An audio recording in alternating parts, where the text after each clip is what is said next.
wear these or I could stand here for 20 minutes and say nothing. Thank you, Sarah, for that. Thank you, Leo and Izzy, for making this an amazing experience. Thank you to my panelists, especially to Vivian and Sarah, who've given me a lot to think about. And I think if you're looking for crossover, that's where you'll get it. Let me just dive right in and try this. Behold, the classic boy with apple. Priceless, one expert called it. Beautiful beyond description, Johannes van Huytel the Younger's exquisite portrayal of a beautiful boy on the cusp of manhood, blonde, smooth, skin as white as milk, of impeccable provenance. One of the last in private hands and unquestionably the best, a masterpiece. Most of you know the story of this painting already. For years, the famous painting by van Huytel was locked away in the top floor of a private mansion owned by a widow. When she died on the eve of World War II, it was assumed that the painting would be passed along to her grasping nephew, but she instead bequeathed her fortune to a vapid, blonde hotel concierge, her illicit lover of many years. He alone was to receive the painting, and also the hotel where he served in his official position and where their tryst had been consummated. Well, the family refused to accept the revision of the will, and the lawyer who managed the estate disappeared under vexing, violent circumstances. The concierge was left to steal the painting, secreting it across European borders, rapidly militarized for the coming conflict. Falsely accused of her murder, incarcerated and reduced to a shabby state, our noble concierge escaped from prison using a spoon to tunnel out of the yard, and then relied on his personal connections to other hoteliers to seek proof of his innocence and to reclaim Boy with Apple. This is, of course, not a real story. It is instead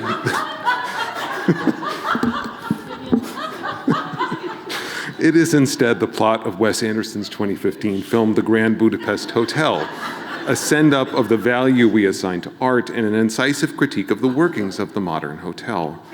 The concierge in question is the inimitable Monsieur Gustave H., and Boy with Apple is a fake, produced by the English figurative artist Michael Taylor, who set out to create an utterly sincere but also brand new painting in the high Renaissance style.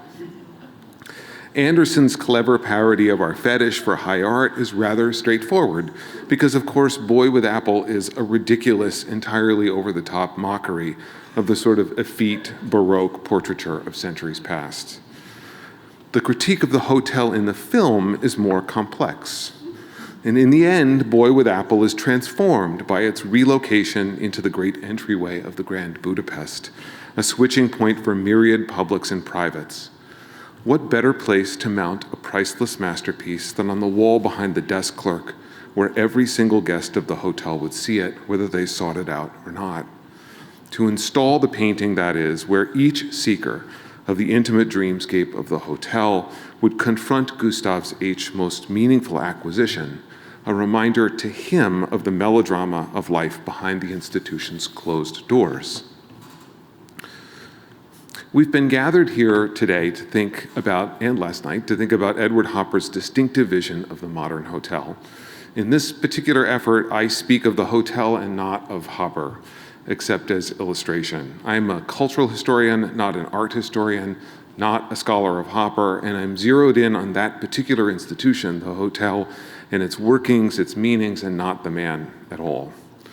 I'm struck as I took up the task of writing this by the dissonance between the quirky Grand Budapest Hotel featuring ever-present staff, madcap foot races in the hallways, abundant sex in the rooms, and the treasure hunt in the bowels of the building, and the severe restraint and cool affect, to borrow from Erica's work, shown by the subjects of Hopper's paintings. Big, boxy warehouses for travelers, hotels have a powerful role, but also a unique one among post-Enlightenment institutions. Recall, if you will, the functional structure of the prison as imagined by Jeremy Bentham and explained by Michel Foucault. A central spire, its windows shrouded in darkness, surrounded by a dense ring of cells. The design hides the gaze of the all-seeing guard, which is internalized by the prisoner, and that is the point.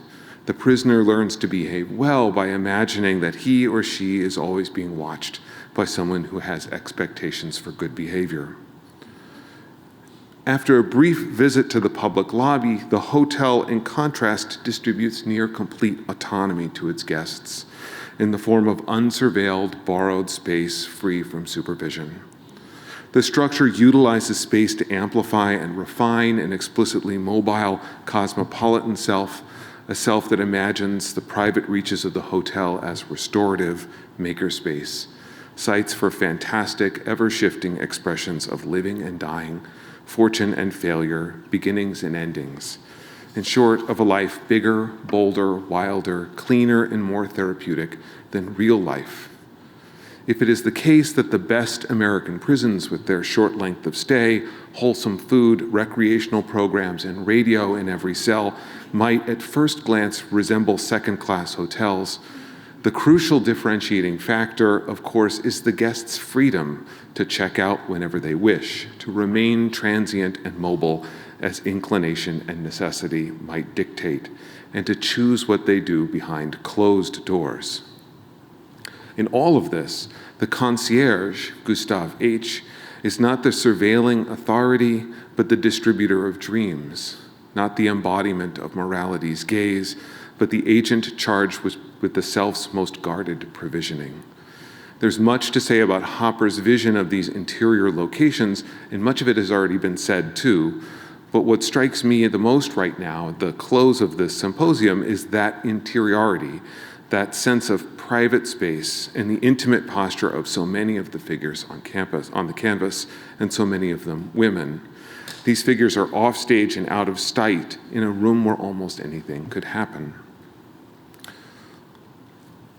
Over nearly 2.5 centuries, the hotel became, in a way, a permanent escape from the home, and both men and women chose to take up permanent residence, seeing the site as an enticing alternative to mind-deadening, time-consuming chores and obligations, thereby providing freedom to live as they chose. But the institution's beginnings lie in necessity and not escapism. Indeed, the need for hotels was obvious when George Washington toured the country after his inauguration and found himself stuck in more than a few desultory inns and taverns. By the 1820s, as the nation sprawled west, hotels were understood as an index of community vitality and robustness. One contemporary social commentator observed that a good hotel means a prosperous town, and a public-spirited town would have a good hotel. The French word hotel did not come into general usage in the US until the 19th century, beginning with the opening in 1829 of Boston's Tremont Hotel, pictured here, the world's largest at the time, with a resplendent 170 rooms. Popular renderings of the Tremont Hotel emphasized a key and new feature of the institution, the vast lobby, a hub for citizens constantly on the move, which placed newly arrived guests in dynamic exchange with those satisfied customers who were just checking out. This sort of public feature, the lobby, was important. Within proliferating luxurious venues, the kind of public that convened to enjoy the hotel's bars, restaurants, lobbies, and meeting spaces captured the attention of foreign visitors who noticed the hotel's radical social democracy, its range across all social classes, from the richest and most well-bred to the speculator and adventurer. Thinking of Hopper's hotel lobby, one notes how it could be imagined as endlessly reproduced across the country, ensuring a shared experience of welcome to any guest entering the front door of any hotel anywhere at any time. How the hotel itself, for Hopper and for the hotel industry, is a composite space, to use Carter's word from this morning. Of course, despite this emphasis on the shared experience, from the moment of its founding, the racial character of the hotel was also almost invariably white. Even as the hotels springing up across the country offered a dynamic meeting grounds for the American public, they also worked to refine and segregate the spaces they offered, creating private reserves for the elite or for those with the same racial affiliations. Not surprisingly, by the mid-20th century, civil rights activists targeted the hotel as a particularly fraught site of racial exclusion, protesting the institution's well-established policies of racial discrimination by carrying signs that demanded room at the inn for weary white travelers, aligning the race-based refusal of services to the Christian master narrative of the hotel's founding failure to shelter the Messiah. These protesters responded to a centuries-long struggle that featured the hotel as a prime site of racial contestation, a struggle that began with Senator Charles Sumner's Civil Rights Act of 1875. Sumner, rather, not Schumer. He's not been around that long, no. Charles Sumner, people, I said it right. We're going to forget that. Which traded on the well-established common law of innkeepers that stipulated that hoteliers could deny service to no one with the ability to pay. Notably, Hopper's emphasis is on white dreamscapes, on the racial preserve of private rentable space, each building a segregated neighborhood of its own. What he illuminates is still, flat, sparsely populated, clean, without obvious conflict or exterior drama. White walls bleed into white skin, everything brightened by sunlight and bleach. Black dreamscapes have no place in his imagination. Travelers of color in Hopper's day relied on the Green Book for colored motorists, invoked biblical narratives of shelter and need, searching merely for a safe place to stop for the night, while white hoteliers and their guests, whether they asked for it or not, sought out the disturbing fantasy of white supremacy and segregation. Hence, the hotel, as I've described it, the fantastic institution that provides private dreamscapes behind each closed door, was ever meant to be white.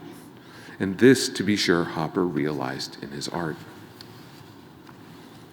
The very notion of a dreamscape is easy to explain. Everyone here knows the innocent version of this, the idea that a night's rest at a Holiday Inn Express can leave you ready to do anything. But the best way to explain it, and maybe to explain what I see in Hopper's work, is to talk about sex. This is where Vivian and I, both from New Jersey, are obviously dwelling these days. Yeah, the Jersey Shore, that's right. So, like many, I've been struck by the abundance of women, often naked or wearing a shift or in underwear, and just as often lounging on a bed in these works. These figures might well reflect Hopper's personal interests or peccadillos, but they also remind us of the centrality of sex and sexuality to these institutions. In short, for those of you who are here this morning, Vivian was right. And if you're wondering how, we'll talk about that later maybe in question and answer.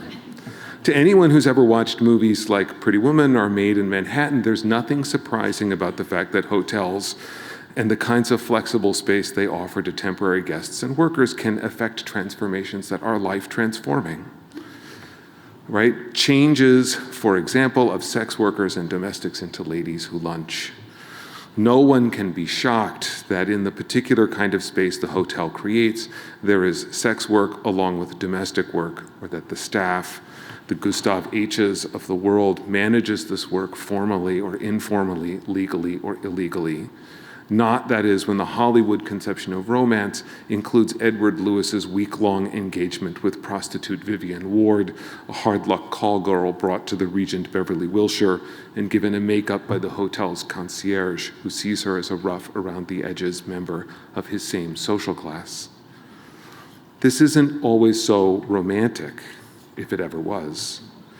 Popular culture is saturated with proof that hotels are places where boys can go wild, a merely mentioned tailhook, where rules governing sex, class, and labor can be broken and temporarily remade. In the blink of an eye, the hotel can become a wellspring of unrestrained patriarchy, with the fate of working girls hanging in the balance. An example. On a brisk night in October 2010, actor Charlie Sheen was arrested in the Plaza Hotel, having caused roughly $7,000 of damage and having constrained, threatened, and otherwise terrified Capri Anderson, a porn star and his paid escort for the evening. This is actually a photograph from a GQ spread a few years later, and I have no idea why he did it. Sheen had taken the 22-year-old Anderson, contracted through an agent in Los Angeles, to dinner with his ex-wife, Denise Richards. As the adult film auteur later related on the morning talk shows, the evening deteriorated rapidly over drinks, racial slurs, and physical violence. After returning to the hotel, the critical transaction, sex for money, was eclipsed by a whirlwind of destruction, and ultimately the police were called. Ever the bad boy, Sheen greeted the arriving authorities at the door, naked, complaining that someone had stolen his wallet. Richards, at the time of her incident, was holed up down the hall with her daughter in the same hotel's pink and silver-striped Eloise suite, named for the fictional young girl who grew up at the plaza. Her private dreamscape was manicured, female-headed meringue, engineered for the overnight stay of moms and their daughters. Sheen's rampage repeats the cliché of men behaving badly, perhaps inevitably, in hotels, in large part because of the particular kind of privacy in which the hotel trades, and which Sheen himself desired. Alain de Botton refers, when he observes that the metaphysical importance of hotels, to the stimulation of erotic desire in the modern psychosocial self.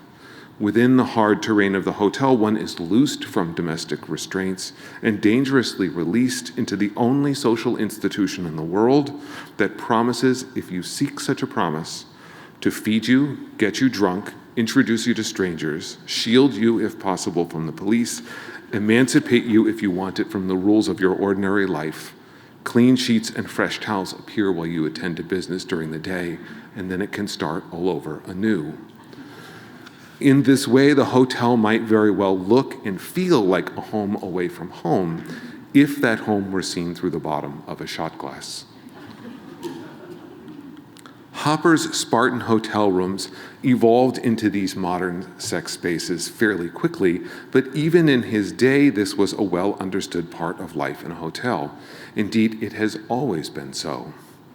Historian A.K. Sandoval Strauss traces this theme of sexual experimentation, risk-taking, and misbehavior backwards deep into the 19th century, noting that hoteliers and innkeepers were engaged in a constant struggle to control and purify the experience of an overnight stay, a struggle that pitted them against a veritable horde of adulterers, seducers, and prostitutes, burglars, and confidence men. In an act of moral stewardship, late 19th century reformers began to place Bibles in hotel rooms, in the hopes that the mere presence of the good book might inspire, in a moment of great temptation, a patron to stay on the straight and narrow path to grace. This tradition of viewing the hotel as a den of iniquity, challenging the moral strength of weary and weakened travelers, continues to the present. Quote, "We urge you to do away with pornography in your hotels," two religious leaders recently wrote in an open letter to a handful of hotel chains, "because it is morally wrong to seek profit from the suffering, degradation, or corruption of others. You're placing temptation in their path for the sake of profit." Sometimes this temptation to stray is woven together with the racial fantasies of the guest. One night in May, in the spring of 2011, just a few months after Charlie Sheen's arrest, an immigrant chambermaid from Guinea working at the high-end hotel Sofitel in Manhattan entered the suite occupied by a certain head of the International Monetary Fund, none other than Dominique Strauss-Kahn, one of the most powerful men in the world at the time, a grizzled veteran of continental and global politics. In the unexpected and jarring encounter that followed, the prescribed distance between DSK, as he was called, and the chambermaid, between the world's elite cosmopolitan class and the world's downtrodden global migrant class, dramatically and violently collapsed. A few hours later, he was hauled off an Air France flight, arrested by the New York City Police Department, and accused of rape. Keycard records show how rapidly the chambermaid moved across the floor that day, that her work was frenetically paced and constant. The question of whether she entered and cleaned an adjoining room suddenly assumed prominence in determining culpability.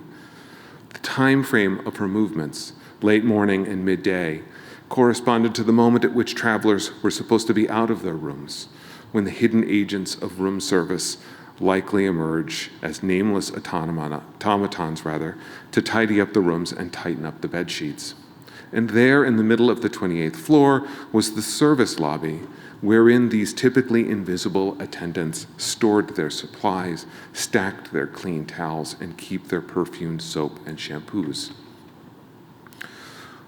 The rape of the chambermaid by the head of the IMF, an event so melodramatic, so metaphorical, so cliched, again, that it might have been an episode of Law and Order, and was ultimately an episode of Law and Order, could only have happened in a hotel.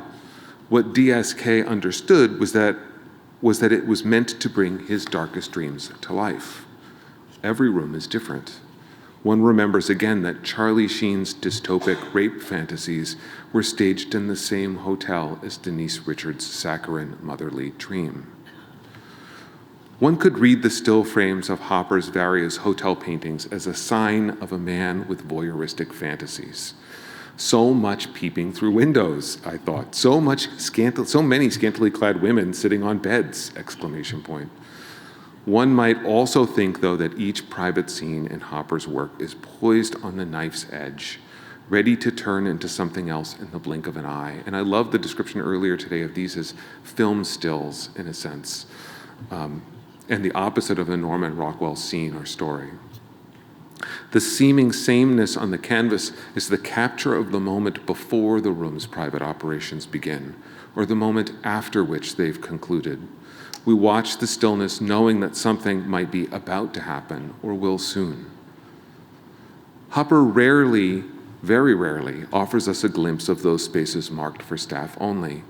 He doesn't want to show us the zones that are off limits, zones that the African chambermaid used as she made her way through each floor, zones that were meant to allow her to be unseen, to offer a clean room in the illusion of her absence. Indeed, we see the staff only rarely, through windows, tucked away in corners, barely illuminated.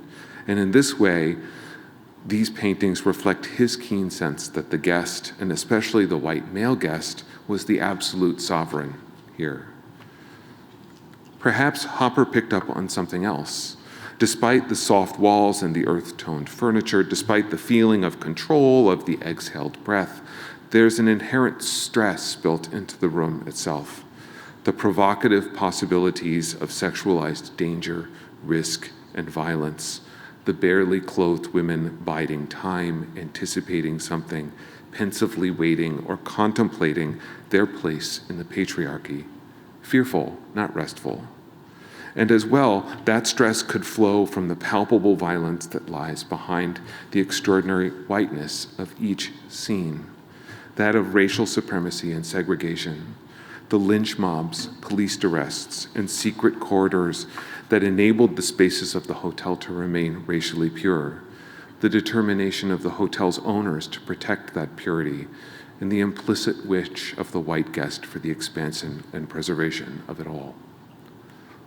Here, then, is the difference. If a stay in a hotel is comparatively brief and presumably voluntary, its impact supposedly fleeting, it is no less true that much like prisons and clinics, hotels narrate a change or an aspiration. They are sites of privilege and power, sites of ritual relations and wildly unpredictable encounters, staging grounds for the enactments of race, class, and gender, and regulated transfer stations for human traffic and capital movement. The guest comes and goes, the worker stays, and something happens during the stay. It is that thing, that something that happens, that is the heart of the institutional purpose of the contemporary hotel.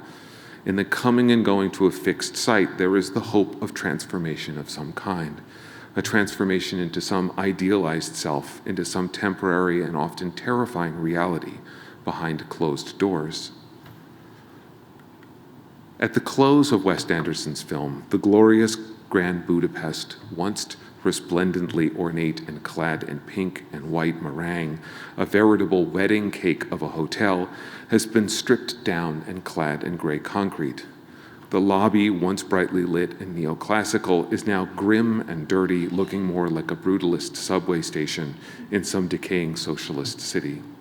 And there behind the front desk is that glorious work of art, slightly askew, hung for so long in one place that its outline is stained onto the wall. So common, so ordinary that we barely notice it the first time that we see it.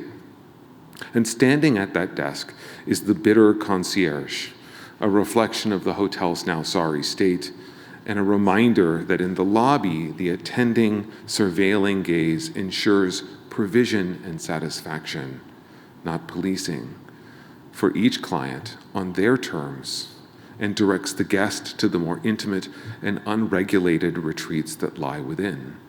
It is the concierge who is marked and labeled, and it is the guest's eye that seeks him or her out that directs their obedience. This service makes the hotel at once a destination point for the world's transient peoples and a largely invisible, untheorized dimension of modern life. Its easily repurposed meeting rooms that transform from convention breakout rooms to wedding reception venues with the blink of an eye reinforce on an architectural register what the hotel imaginatively provides: the diverse array of guests, workers, managers, and security details, and interested passersby who turn to it to find solace, opportunity, refuge, enticement, distraction, among other things. No other institution in the modern world presents itself as the solution to so many different individual problems.